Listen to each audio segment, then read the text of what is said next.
Hello दोस्तों, आज हम इस वीडियो में आपसे बताएंगे कि ग्राम पंचायत अधिकारी और ग्राम विकास अधिकारी की पोस्टिंग कहाँ होती है और होम डिस्ट्रिक्ट मिलता है या नहीं मिलता है, या अदर जगह पर पोस्टिंग होती है, अलग जनपद में होती हैं। कई लोगों के इतने सारे डाउट आ रहे थे कमेंट में, इसके लिए मैंने ये वीडियो बनाया है। और काफ़ी चीज़ें हैं जो ग्राम पंचायत अधिकारी से रिलेटेड मैंने बताई हैं, जो कोई भी सचिव अगर आपकी ज्वाइनिंग भी होती है तब भी आपको क्लियर नहीं बताता है। लेकिन मैंने जहाँ तक पॉसिबल है आपको वो बताने का कोशिश किया है। तो पहला सवाल मैंने लिया है कि क्या ग्राम पंचायत अधिकारी और ग्राम विकास अधिकारी की पोस्टिंग हमेशा होम डिस्ट्रिक्ट में ही होती है। तो ऐसा मेरा एक्सपीरियंस है, और जितने भी अधिकांश मैंने मामले देखे हैं कि जो सचिवों की नियुक्ति होती है वो होम डिस्ट्रिक्ट में ही हुई है। और जो हमारे साथ सीनियर्स वर्क कर रहे हैं वो भी इसी होम डिस्ट्रिक्ट से हैं, और मैं भी अपने होम डिस्ट्रिक्ट से ही जॉब कर रही हूँ। तो मैंने अधिकांश मामलों में ऐसा देखा है कि उन्हें होम डिस्ट्रिक्ट ही मिली है, जिस गृह जनपद के निवासी हैं। और ग्राम पंचायत अधिकारी और ग्राम विकास अधिकारी के सिलेक्शन में उनका नाम आता है। अभी तक जितने भी ग्राम पंचायत अधिकारी और ग्राम विकास अधिकारी से मैं मिली हूँ, सभी का होम डिस्ट्रिक्ट है, सब होम डिस्ट्रिक्ट से ही बिलोंग करते हैं। देखिए, होम डिस्ट्रिक्ट का मतलब ये होता है कि जो आपने यूपीएससी का एग्ज़ाम जब आपने भरा है, एग्ज़ाम के लिए जब आपने फॉर्म भरा, तो उसमें जो सर्टिफिकेट आपने लगाया है, निवास प्रमाण पत्र, तो उसी का मांगा जाता है कि आप उसी डिस्ट्रिक्ट में ही आप पोस्टिंग मिलेगी। लेकिन कुछ मामलों में ऐसा देखा जाता है कि आप जिस डिस्ट्रिक्ट से हैं उस डिस्ट्रिक्ट में वीडियो और वीपीओ के लिए वैकेंसी रिक्त नहीं है। तो वहाँ पर क्या होता है कि जो आपके नियुक्ति अगर हो जाती है तो आपको उस डिस्ट्रिक्ट से में तो जगह है नहीं, तो आपको दूसरे डिस्ट्रिक्ट जो पास में आपके है, आपके होम डिस्ट्रिक्ट से जो सबसे पास में है, उसमें आपको ज्वाइनिंग मिल जाती है।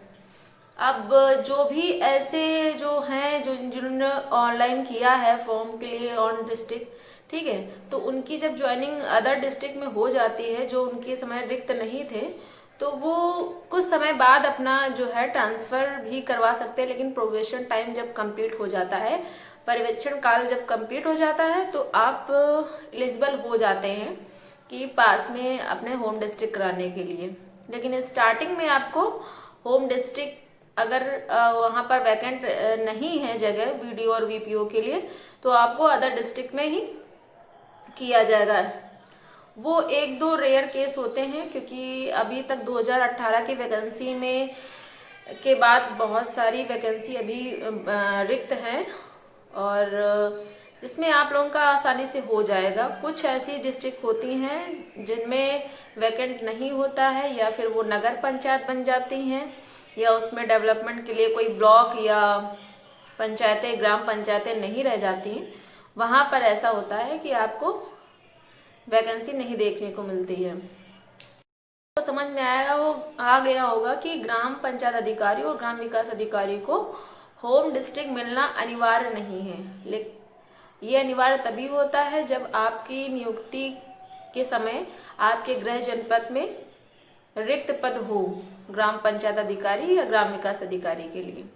तो आप जिस पोस्ट में के लिए आप एलिजिबल हो, आप उसमें ज्वाइन कर सकते हो, तभी आपको होम डिस्ट्रिक्ट मिलेगा। इससे आप समझ ही गए होंगे कि ग्राम पंचायत अधिकारी और ग्राम विकास अधिकारी को होम डिस्ट्रिक्ट ही मिलने के लिए आपके गृह जनपद में वैकेंट होना अनिवार्य है। अगर वैकेंट पद नहीं है तो आपको होम डिस्ट्रिक्ट नहीं मिलेगा, अदरवाइज आपको होम डिस्ट्रिक्ट मिल जाता है। मैं इसके लिए एक आपको रियल एग्जाम्पल, वास्तविक, जो हमारे साथ सचिव कई सारे नियुक्त हुए थे, साथ में ही मेरे साथ के ही थे, मेरे बैच के थे, तो उसमें से कई लोगों का था जिसमें से उनको गृह जनपद नहीं मिला था। गृह जनपद के अदर अदर डिस्ट्रिक्ट में उनका अपॉइंटमेंट हुआ था, और वो उनको काफ़ी दूर पड़ रहा था। लेकिन वहाँ जो उनका होम डिस्ट्रिक्ट था, वहाँ पर वैकेंसी जो थी वो रिक्त नहीं थी, जिस कारण से उनको काफ़ी दूर कर दिया गया था। एग्जाम्पल के लिए मैं आपको बता दूं, जैसे आपको लखनऊ मंडल के हैं और आपका गृह जनपद भी लखनऊ है, तो अगर लखनऊ में जिस गृह जनपद से आप आ रहे हैं वहाँ पर अगर वैकेंट नहीं है पद, तो आपको सीतापुर, रायबरेली या पास में और भी ज़िले हैं उसमें से किसी भी ज़िले में किया जा सकता है। आपको होम डिस्ट्रिक्ट के लिए आप समझ ही गए होंगे कि अगर आपको होम डिस्ट्रिक्ट चाहिए तो आप जिस डिस्ट्रिक्ट से आ रहे हैं, जिस गृह जनपद से आप निवासी हैं, तो वहाँ की रिक्ति होना जरूरी है। अब वैकेंट अगर पद है वहाँ पर तो आप उसके एलिजिबल हो जाएंगे, आपको होम डिस्ट्रिक्ट ही मिलेगा। अगर वहाँ पर वैकेंसी है, और जो भी बात मैंने बताई है उसको शॉर्ट में बताने के लिए मैं दो या तीन लाइन में आपको बता दूंगी कि क्या मैंने बताया है। देखिए, ग्राम पंचायत अधिकारी और ग्राम विकास अधिकारी को पोस्टिंग के लिए मैंने बताया है कि उन्हें होम डिस्ट्रिक्ट मिलता है और कब नहीं मिलता है। अगर आपके गृह जनपद में पोस्टिंग के लिए वैकेंट पद है, रिक्तियां हैं, तो आपको मिल जाएगा होम डिस्ट्रिक्ट। अदरवाइज आपके जो होम डिस्ट्रिक्ट के सबसे पास जिले जो होंगे जहाँ पर ये पद रिक्त होंगे, आपको वहाँ पर नियुक्ति मिल जाएगी। बस यही कंडीशन होती है कि आपको कब गृह जनपद नहीं मिल पाता है। और ऐसा ज़रूरी नहीं है कि जिस जनपद में आप होम डिस्ट्रिक्ट में नहीं थी आपकी वैकेंसी और आपके अदर डिस्ट्रिक्ट में हो जाता है तो आप हमेशा के लिए वहीं पर जॉब करेंगे। आप कुछ समय बाद जब आपका प्रोबेशन टाइम कंप्लीट हो जाता है और काफ़ी जब आपको लगता है कि यहाँ से ट्रांसफ़र हो सकता है तो आप ट्रांसफ़र भी अपना करा सकते हैं। उसकी भी निश्चित समय सीमा होती है, उसके बाद ही आप ट्रांसफ़र करा सकते हैं। सरल शब्द में कहूँ तो यदि आपके गृह जनपद में रिक्तियाँ उपलब्ध हैं तो पोस्टिंग वहीं आपको मिलने की संभावना अधिक रहती है, और यदि वहाँ पर जिस जनपद के आप निवासी हैं वहाँ पर रिक्तियाँ नहीं हैं तो आपको विभाग अपने नज़दीकी ऐसे जनपद में नियुक्त दे सकता है जहाँ रिक्तियाँ उपलब्ध हो।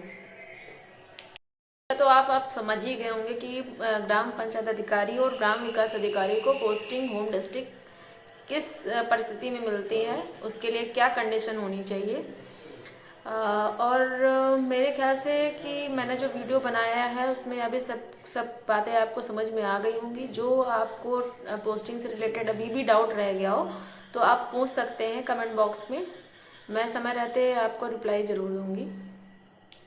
ग्राम विकास अधिकारी और ग्राम पंचायत अधिकारी से रिलेटेड और भी जानकारी अगर आप चाहते हैं, रियल ड्यूटी और रियल कोई काम लाइव देखना चाहते हैं, तो भी मैं कोशिश करूंगी कि आपको छोटे छोटे वीडियो बना के मैं आपको समझा सकूं कि क्या क्या ज़मीनी स्तर पर क्या क्या काम करने पड़ते हैं।